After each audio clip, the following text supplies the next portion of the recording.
Teddy bear బొమ్మ ఎలా వచ్చిందో మీకు తెలుసా? టెడ్డీబేర్ బొమ్మలంటే ఇష్టపడని పిల్లలుండరు. మరి అంత ఇష్టంగా ఆడుకునే టెడ్డీబేర్ ఎక్కడ, ఎప్పుడు, ఎలా తయారైందో తెలుసా? మొట్టమొదటి టెడ్డీబేర్ తయారై దాదాపు 123 ఏండ్లు. టెడ్డీబేర్ మొదట ఎలా తయారైందో తెలియాలంటే 26వ అమెరికా అధ్యక్షుడి కాలానికి వెళ్ళాలి. అమెరికా 26వ అధ్యక్షుడి పేరు థియోడర్ రూజ్వెల్ట్. ఆయన్ని ముద్దుగా కొందరు టెడ్డీ అని కూడా పిలిచేవారు. ఆయనకు అడవిలో వేటాడడం అంటే చాలా ఇష్టం. కాస్త తీరిక సమయం దొరికితే చాలు తుపాకీ పట్టి అనుచరులతో వేటకి బయల్దేరేవాడు. అలా 1902లో ఒకసారి ఏదో పనిమీద మిసిసిప్పి వెళ్ళాడు. వెళ్ళిన పని పూర్తయ్యాక తన సరదా అయిన వేటకి బయల్దేరాడు.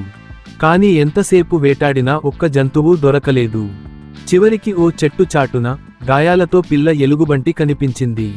దాన్ని చూడగానే జాలిపడ్డ రూజ్వెల్ట్ వేటాడకుండా వదిలేశాడు. ఈ విషయము విన్న క్లిప్పర్డ్ బెర్రీమెన్ అనే రాజకీయ కార్టూనిస్ట్ ఆ దృశ్యాన్ని ఊహించుకుని ఓ కార్టూన్ వేశాడు. ఆ కార్టూన్ బాగా పాపులర్ అయింది. రోజ్మేరీ అనే ఆమె పత్రికలో ఈ కార్టూన్ని చూసింది.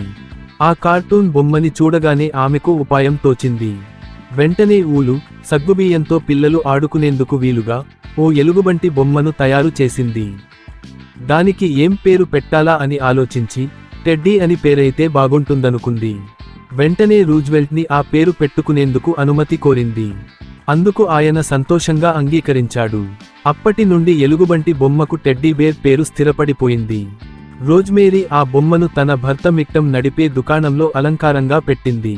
దాన్ని చూసిన వాళ్లంతా అలాంటి బొమ్మ కావాలని అడగడం మొదలుపెట్టారు. అలా టెడ్డీబేర్ బొమ్మలు అమ్మకానికి వచ్చాయి. ఖండాంతరాలు దాటి మనదాకా వచ్చాయి.